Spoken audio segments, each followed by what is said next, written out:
Hello po, good morning. Mga long good morning ko na. Thank you. Ito po, advice lang po sa mga may sasakyan para malaman kung sira ang radiator cap at saka hindi.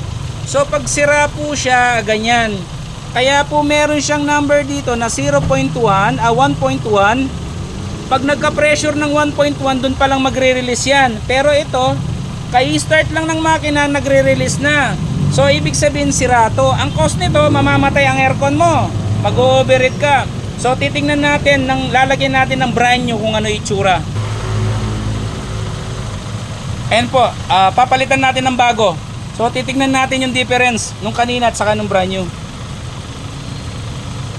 Lagyan mo ng tubig.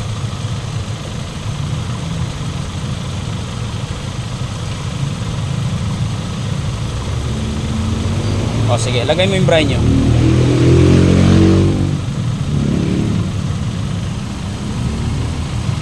Ay, revolution mo.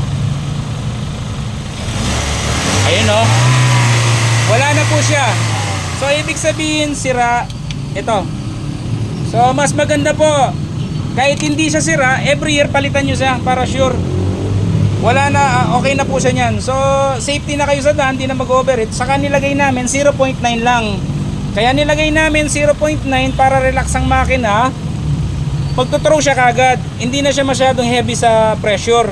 So maglalaro siya kagad. Di ka mukha ng 1.1, mataas siya. Pwede ang 1.1 in case na brand new ang makina mo.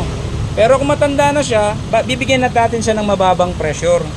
So para at least relax yung makina. Ngayon nakuha na siya, good as new na ulit. So happy na si customer. So yun lang po. So yung mga may sasakyan na ganyan ng problema ang cap, ganyan nyo lang i-trace kung sira o hindi. So ito po siya, BTEC. Ayan. Ito po si Bossing, siyang may-ari. Sir, kaway lang. Hello, okay po. Good morning po sa inyo lahat.